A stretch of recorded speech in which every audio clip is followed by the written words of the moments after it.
What's up, squad? Logan here, mostly superheroes. Got a spoiler-free review for a brand new movie in theaters this week on November 22nd, 2024, Gladiator II.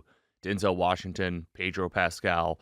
Gladiator II, a sequel to a movie that came out about 25 years ago, and Scotty Scoop saw this one in the theaters. Big thanks to Allied Global Marketing and Marcus Theaters for sending us to the movies early. Scotty and his daughter Lyla saw Gladiator 2 last night on Tuesday ahead of the big theatrical release, again, November 22nd. A spoiler-free review for you right now to help you decide, do I see this in the movies? Do I wait for this to stream at home? From Scotty Scoop himself. These reviews are posted early and right away in our exclusive free Facebook group, the Mostly Superheroes Squad. Just go find that on Facebook, and you can get these instant reactions and reviews as soon as they come out. From Scotty Scoop, Gladiator 2, 2024. This movie has everything. War, politics, monkeys, large and small, copious amounts of blood, Pedro Pascal being awesome, Denzel Washington just being himself somehow, but in Roman times, somehow also sharks. It's been almost 25 years since Ridley Scott's epic Oscar-winning Gladiator released, and the setting of the sequel takes place with almost the same amount of time passing after the original. You'll see some familiar faces and names in the new film. Seriously watch the original before you go, and it relies heavily on knowledge of the original. It does its best to remind you of the past while not dwelling there too often, which is good in my opinion, so as not to make the movie any larger than its already longer runtime of almost 2.5 hours. There's plenty of action, political intrigue, revenge, action, heartbreak, grand scenery, great dialogue, and action.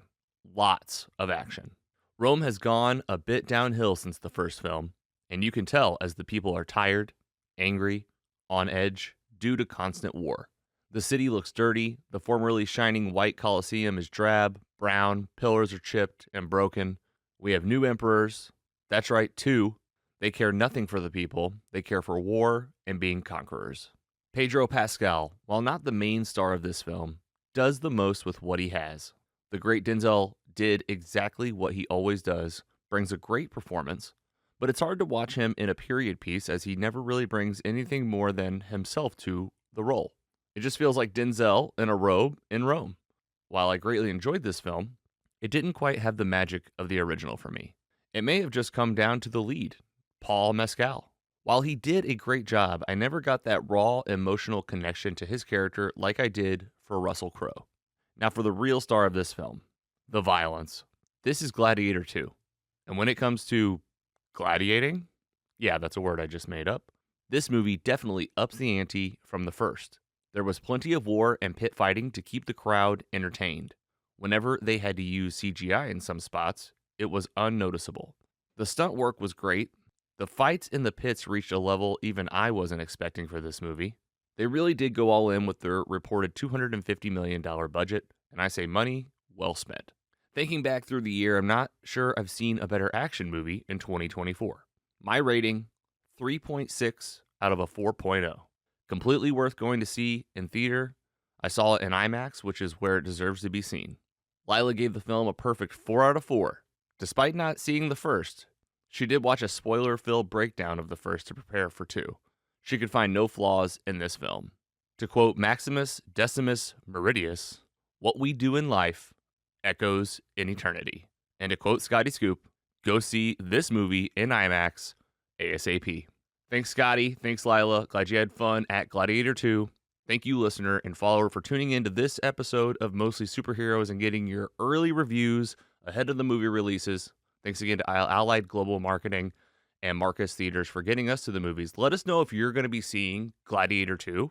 Tell us your relationship to the first film, if you've been counting down, if this is brand new to you. We want to hear from you at mostlysuperheroes.com.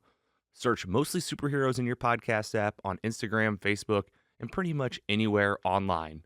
We're Mostly Superheroes. I'm your host, Logan. We'll see you next time. Take it easy.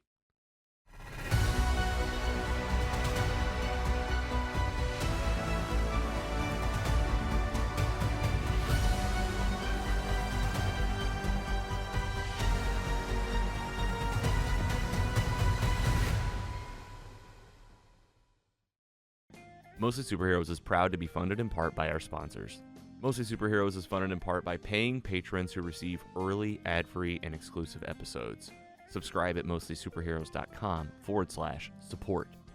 Thank you for supporting your favorite independent podcast.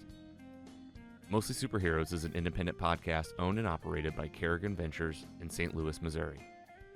Hosted by Logan Janis, Andy Hunn, and Scott Swearingen.